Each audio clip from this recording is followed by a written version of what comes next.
Most weddings don't go wrong because of bad planning or lack of planning. They fall flat because the energy crashes. In today's podcast, guys, we're going to talk about the difference between wedding scheduling and the wedding flow, which is something we want to focus more on over here versus over here. The main reason for that is, guys, whatever you schedule in for your wedding, I've performed at nearly 1,000 weddings now. I could probably count on one hand the number of weddings that has actually stuck to their schedule. It just is what it is, but what makes it seem like it's seamless are the transitions in between those, what we like to call in the industry as wedding flow. So wedding schedules are really easy to sort out. You get married at 2 p.m. The drinks reception is going to be at 3 p.m. after the ceremony. You might go in for your wedding breakfast at 4:30. The wedding speeches might kick off at 5. Then you've got to come out and turn the room around at say 6, and then the evening reception starts at 7. Cut the cake at 7:30, and 8 p.m. you might do your first dance. Simple. Done in less than 20 seconds. However, the reason why you want to sit there and focus on the wedding flow is you want to make sure that these transitions are seamless. There's a dead zone or there's a moment in the wedding day where people aren't too sure what to do. That creates a jarring moment of confusion, and people just kind of left sitting there thinking, what am I doing right now? They don't just run on time, weddings, they flow. Now, flow is all about how the day makes people feel. It will feel seamless, natural, nothing drags. There's no one at the wedding wondering what's happening next. It's that feeling where the whole day just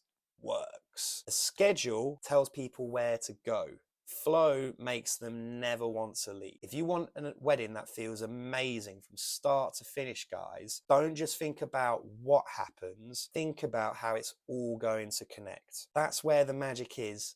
Literally. Now, one of the biggest reasons why we talk so much about wedding flow for your special day is a lot of couples forget about your wedding guest fatigue. Now, this is a real thing. Think about it. If your wedding starts at 2 p.m. and it says on the invites that the DJ is going to be gone at midnight, 1 a.m., that's 10 to 11 hours that your guests are going to be spending with you on the day. And if they're left to have nothing to do, they're going to get bored very quickly. They're going to get fatigued and they're going to mentally check out. Some will actually physically check out, and I've seen it firsthand. So make sure that there's stuff to stimulate your guest's mind, making sure they're having a good time, making sure, encouraging people to talk to each other and come together and share experiences, because again, that will really help with the flow of your wedding. The first way to combat this, guys, is understanding the natural rhythm of your wedding day. The emotional highs, the ceremony, big speeches, your first dance, the wedding breakfast to an extent. These points of the day are naturally going to have highs. First dance, everyone's going to be sitting there recording and,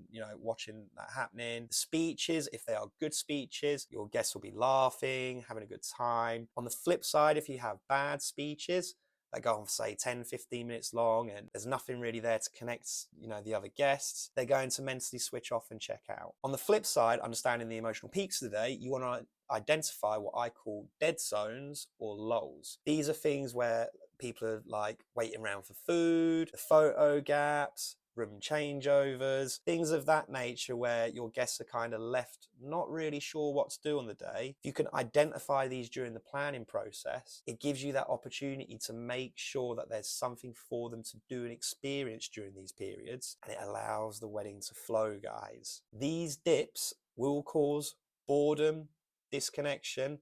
As I said before, worst case scenario, early exits. Really make sure that your wedding day flows seamlessly, because momentum matters at the end of the day. Your wedding day is like a movie or a great playlist. Seamless transitions keep people engaged. Think about it. If you're playing music, for example, and you've just listened to a song, you've been grooving away to it, and then someone else is in control of the music and they decide to take, let's say, 60 seconds to find the next song. That's 60 seconds that they've killed your vibe, and you've got to kind of find it again, right? Whereas if you've got a DJ experience, for example, you've had a really good song on, people are dancing, and they seamlessly transition into the next song, similar energy, and you're still, vibing. That's what you want for your wedding day, because jarring shifts or dead time is going to make people check out mentally, sometimes even physically. So how can you use magic to fix this? Obviously, being a magician, mind reader, hypnotist, and gentleman pickpocket, transitions of the day are essentially what I'm booked for. Roaming magic during the drinks reception, making sure that people aren't as involved in the photographs or experience some awesome magic during this time slot. Icebreakers during the wedding breakfast. You are going to have people sat at tables who don't know each other. This time of the day, I will go around, perform little mini magic shows for the group group essentially. As soon as their course has come out, close up the show, wish them all a great time. Suddenly everyone's talking to each other whilst they're eating. Light mentalism, while the rooms are being turned around, going around doing little mind reading performances, cold reading, things of that nature. Again, it really does bring people together. And the great thing about us magicians is we are known as non-invasive flexible entertainment. So non-invasive means if someone doesn't want to see any magic for whatever reason, they don't want to see me perform, that's fine. I can then move on to the next group and make sure that people are having an awesome time. The flexibility is what's really important here. We never, ever, ever compete with you or your wedding planner. We're here to support you. It's why whenever I get onto a call with a couple and they're considering booking me for a wedding day, I don't just jump straight in and go into how much it's going to be, when I'm going to perform. I only perform during the drinks reception. We go through and we identify these dead zones and lulls throughout the day. If for whatever reason during the drinks reception, they've got some entertainment sorted out for this period of the day, but then I find out during the wedding breakfast there's nothing booked in, of course I'm going to recommend the wedding breakfast. The drinks reception's already sorted, but there's a potential time slot during the wedding breakfast where people aren't really going to be sure what to do. That's a perfect time slot to have me in there, which is what it's all about. So some pro tips that I can go through with you guys right now.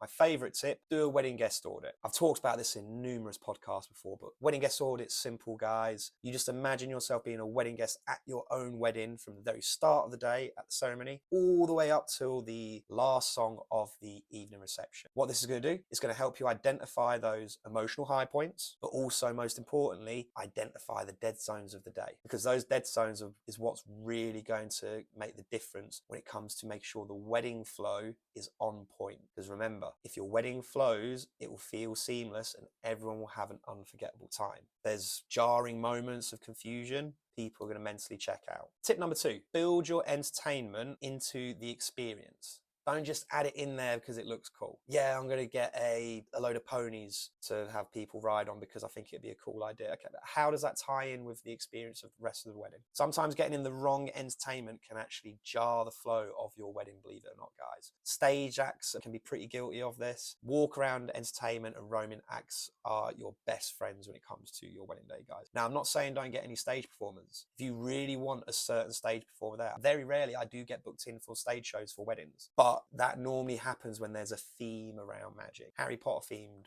weddings.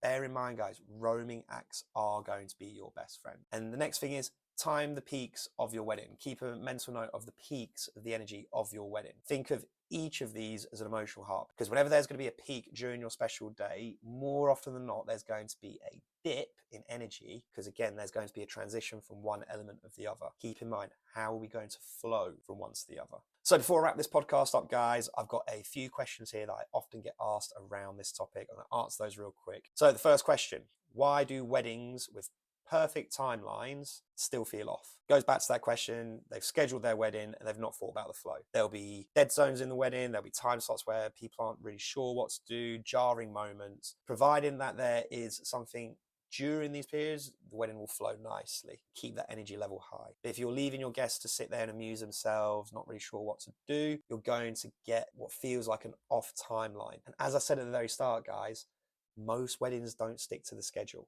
They'll often fall behind. It is what it is. How do we keep the energy up during the drinks reception and wedding breakfast? Already been through this. Walk around entertainment is your best friend during these periods of the day. Occasionally, I can recommend things like, acoustic singers, acoustic musicians. These work really well. Just have something in during these points of the day. Lawn games go down an absolute storm. Mini golf setups. There's a bunch of options for these guys. I might actually do a podcast in the future where I can highly recommend entertainment that isn't necessarily magic, shall we say. What causes awkward lulls and how can we stop them? It's what the whole podcast has been about, guys. Awkward lulls are caused by transition periods throughout your wedding where people aren't really too sure what to do. Energy level dips, and it is caused by people who are just scheduling their wedding, not thinking about that flow. How you stop them? Identify them during the planning phase. Sort out something for your guests to either experience or do during these periods of the day. And again, focus on connecting each of your segments throughout the day. How do you make your transitions between parts of the day seem smoother? Already gone through this throughout the whole podcast, guys. Make sure that you've got entertainers booked in, you've got things for your guests to do, photo booths for people to take pictures with, roaming character curious, things of that nature. The moment you identify these lulls and you sort those out and keep the energy energy level up at that point, you're going to be good. And then the final question I got asked from another wedding supplier quite recently is, what role should entertainment play in managing your guest energy? My job as an entertainer for weddings is purely to make sure people are having an amazing time, they're happy, they're laughing, and their energy levels are staying up. That's our job. If for whatever reason you've hired an entertainer and the energy has gone from being really high to really low, hate to break it to you, you've booked in the wrong entertainment for the wedding. At that point, there's not really much you can do. Sometimes you'll have your other suppliers. This is something that I've had to do in the past, unfortunately, where they come in after a bad act or a bad idea for a wedding, and it then becomes my job to bring that energy level back up. We're all about managing the energy for your guests and yourself on the day. So that's pretty much it for this podcast, guys. Always ask yourself, where does the timeline dip? This will really help you guys come to sorting out the flow of your wedding day. Make sure you share this with your wedding planner, your guests, anyone else who's getting married. If you are looking for entertainment for your special day, guys, my name's Greg Holroyd, wedding magician, mind reader, hypnotist, and gentleman pickpocket. Feel free to get in touch with me at www.gregholroyd.co.uk. Drop me a DM on my socials. But for now, have an awesome time planning the wedding, guys, and I'll see you in the next podcast. Peace.